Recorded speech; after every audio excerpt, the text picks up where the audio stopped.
tonight, Bernie's not going to come out swinging. Yeah. You look at all the candidates. He's had a down arrow from the beginning of this campaign. When Joe Biden jumped into the race, his numbers dropped, Biden's went up.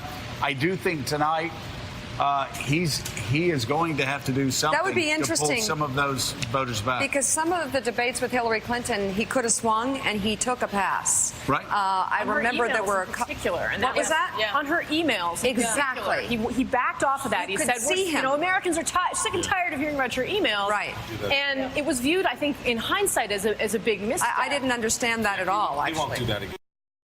Yeah, I don't think so. At that interview, that snippet right there says to me, you know what? That Bernie's like, okay, I'm not going to make this mistake again, and I'm going to go into this game and I'm going to play it all the way through. Yeah. So I don't think, to your point, he's going to make that mistake. We shall see. And again, going back to the base, it's very interesting. I'm curious what you've heard, because I've heard people that have been in crowds, rallies, and have heard some of the candidates attack Joe Biden.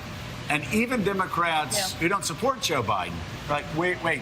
This may be the guy that's going up against Trump. Let's handle with care. Right. I'm wondering, can you risk attacking Joe Biden, going like full-on attack against him tonight if you're Bernie Sanders? I'm going to tell you right now, nobody wants a food fight. They don't want that. Our base doesn't want that. It's been very clear.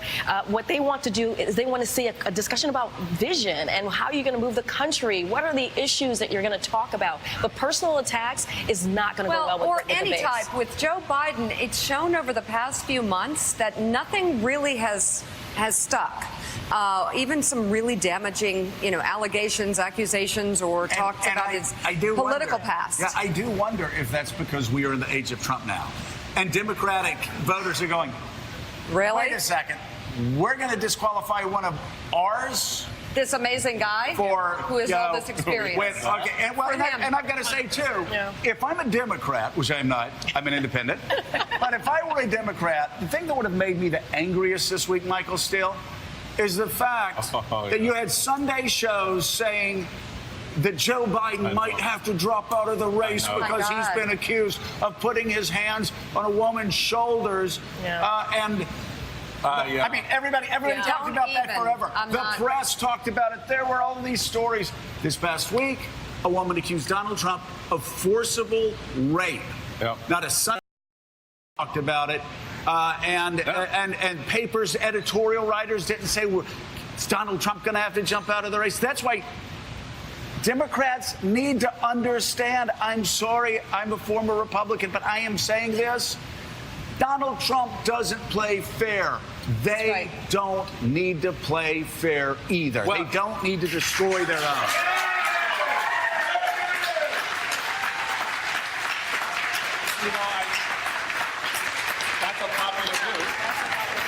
There's a lot of fight in the room,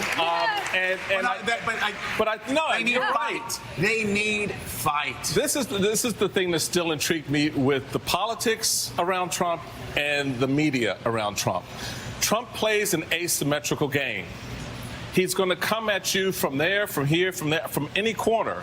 But everyone plays the straight line with him. Everyone plays the game against him as if he's playing the game straight with them.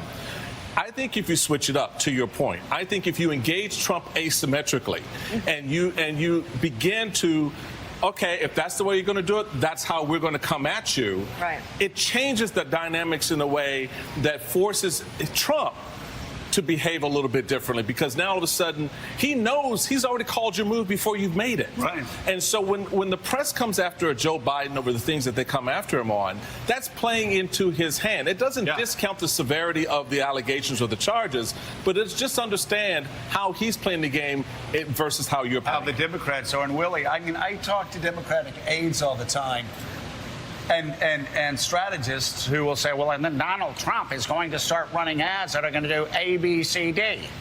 And they're just sitting there like it's that scene in Austin Powers where what was it? The steamroller was coming at the guy, and for about 10 minutes, he's like, no! And about 10 minutes later, like, no! And I just said, why don't you guys return the favor? Why don't you put him off track? Why don't you attack him the way he attacks you? And they're like, we should do that. Well, they're going to have to. They're absolutely going to have to. And tonight, I take Kareen's point that Democrats don't want a food fight, but these candidates have to change the dynamic of the race. Joe Biden is way ahead, to put it blunt. He is way ahead in this race, 20 points.